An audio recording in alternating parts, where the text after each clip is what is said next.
Nesse vídeo, a gente vai entender os tipos de argumentos para redação.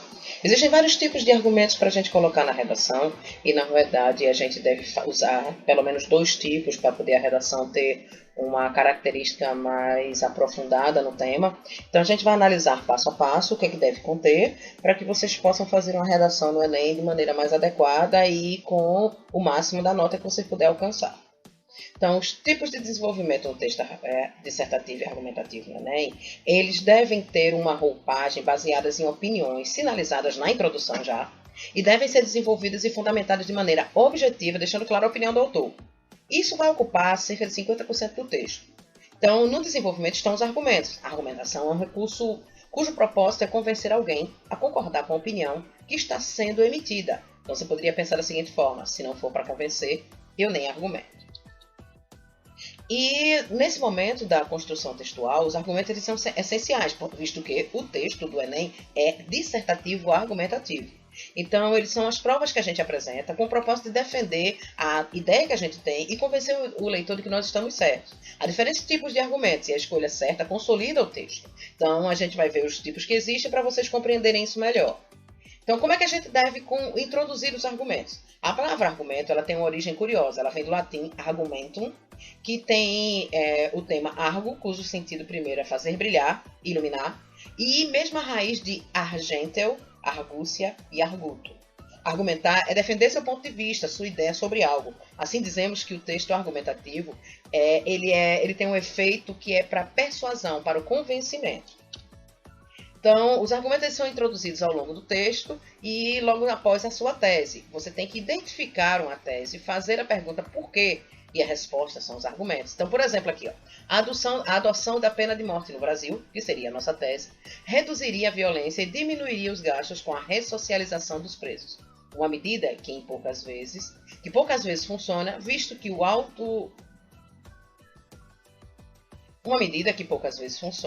visto o alto número de incidência desses agentes na vida do crime após serem reinseridos na sociedade. E isso é o argumento. Então, nesse argumento, o autor é contra ou a favor da pena de morte. Nesse caso, você percebe que ele é a favor da pena de morte, porque ele percebe que gastaria-se muito dinheiro e que aumentaria-se a violência se não fosse adotada. Então, ele diz aqui, ó, que a adoção da pena de morte reduziria a violência e diminuiria os gastos. Então, essa pessoa aí está achando que ressocialização não resolve. Então, quais são os tipos de argumentos mais utilizados nas redações do Enem? O número 1, o argumento da autoridade ou da citação.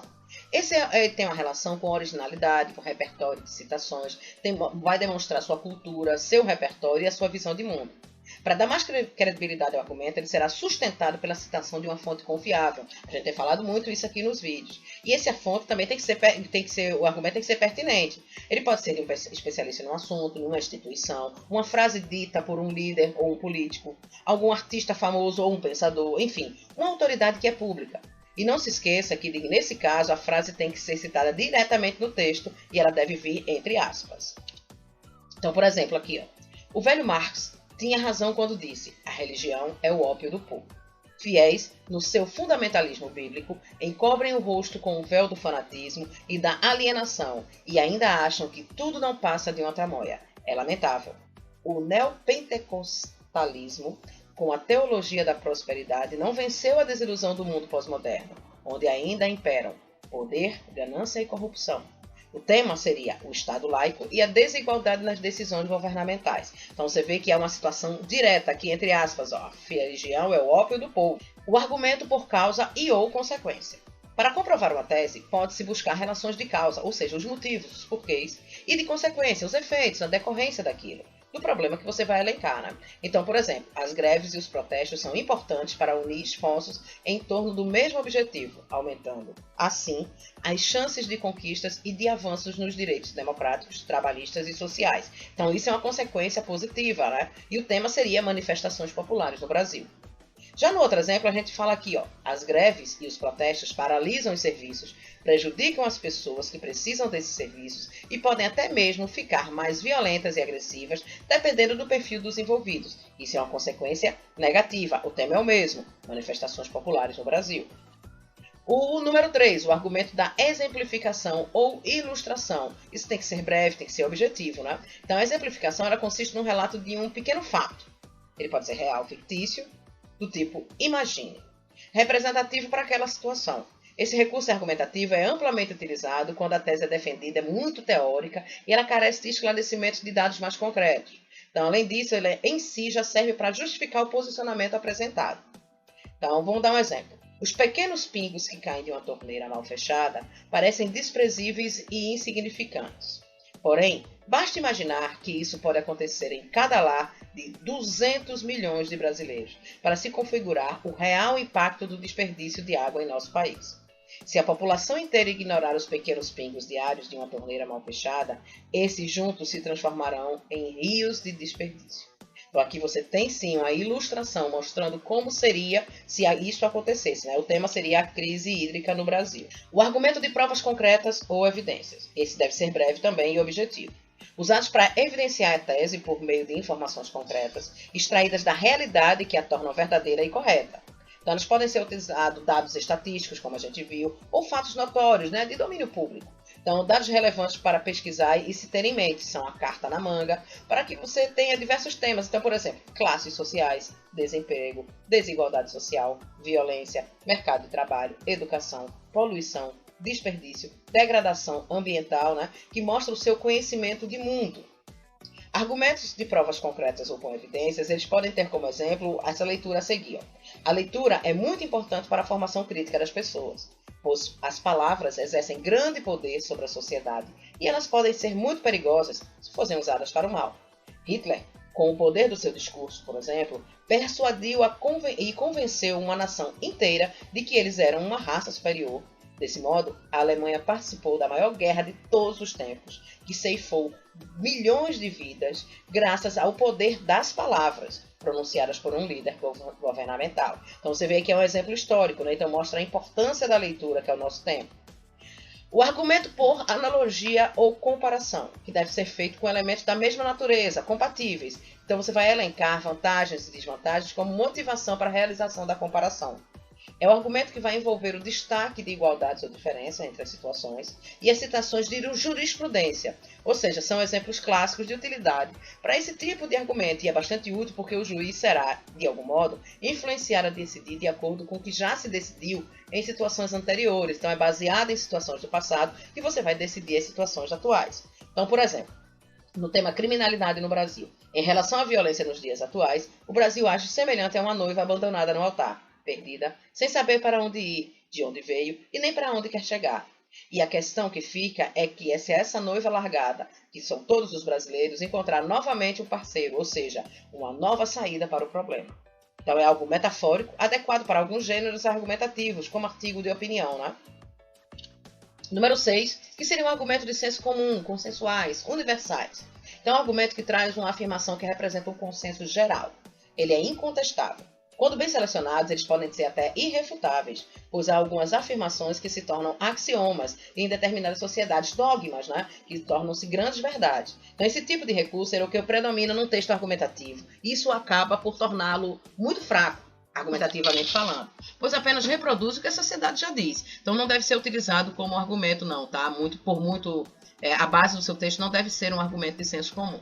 Para melhor aproveitar, é importante dar uma visão crítica ao fato analisado. Então vamos dar um exemplo de uma maneira correta em que o argumento de senso comum foi utilizado. Então, no tema uso da internet pelos jovens. É inegável que a internet propicia aos seus usuários um poder fantástico. Isso aí é o senso comum, minha gente. Todo mundo sabe que é isso. Pode-se conhecer diversas culturas do mundo, utilizar seus serviços, fazer compras, sem falar nas disputadas salas de bate-papo. Porém, é preciso discernir seus sites, o que uma criança e até mesmo um adolescente, em sua maioria, não é capaz. O número 7 seria a contra-argumentação ou a refutação dos argumentos. Como assim? É um argumento que prevê posicionamentos contrários à sua tese, então você já pode meio que se defender dentro do seu próprio texto. Então você vai refutá-los e desmontá-los em favor do ponto de vista do texto. Então a refutação ela pode acontecer por meio de citações da autoridade, como a gente já viu, de dados concretos, como o fato de estatísticas, por exemplo, e exemplificações. O que importa é que ele refute diretamente a sustentação do ponto de vista alheio. corroborando assim para uma tese no qual o texto argumentativo se desenvolve. Então vamos ver um exemplo no tema legalização de drogas no Brasil. Apesar de algumas drogas serem liberadas, e aí você já mostra que existe, né, um argumento contrário a você, como o tabaco e o álcool, que geram muitos impostos para o país, não seria favorável a liberação das drogas mais pesadas, porque, embora ocorresse a arrecadação de impostos, os gastos com a segurança e a saúde, por exemplo, seriam bem maiores. E o número 8, que é o argumento de princípio ou crença pessoal. Esse refere-se a valores éticos, coisas que a gente vem falando muito aqui, né? Inclusive temos inúmeros temas de ética, né, no nosso canal. E ele vai sempre pensar nas questões éticas e morais supostamente irrefutáveis. No argumento de princípio, a justificativa é um princípio, ou seja, uma crença pessoal baseada numa constatação. Essa constatação tem que ser lógica, científica, ética e estética. E ele é aceita como verdadeira e de validade universal. Então não adianta ser sua opinião. São valores éticos, tá? Então, os dados apresentados, por sua vez, dizem respeito a um fato isolado, mas aparentemente relacionado ao princípio em que se acredita. Vamos ver um exemplo aqui, na verdade, dois. Um com o tema o problema da desigualdade social e o outro manifestações populares no Brasil. No problema da desigualdade social, a gente vê a igualdade de todos os cidadãos perante a lei é um princípio sagrado da justiça e da coesão social. Sem o respeito por esse princípio, qualquer sociedade desagrega-se. E no outro as greves e os protestos são importantes manifestações da democracia. Então isso mostra a sua crença pessoal, o seu princípio, né? E a questão da competência linguística. Refere-se também ao registro linguístico utilizado na argumentação. Como assim? Cada situação argumentativa ela tem um registro diferente, uma seleção do seu vocabulário adequada a um estilo mais apropriado. Portanto, é o modo de valorizar a argumentação pelo uso da língua portuguesa. Então vamos ver um exemplo aqui no tema o uso de hormônios no Brasil. Excelente a reportagem de Veja sobre a testosterona. Ela aborda um novo paradigma da medicina em que a validade da vida e a prevenção da reposição hormonal responsável atuam como coadjuvante terapêutico em uma série de doenças crônicas presentes no envelhecimento, como a depressão, o diabetes, a obesidade, a osteoporose e a redução do risco cardiovascular.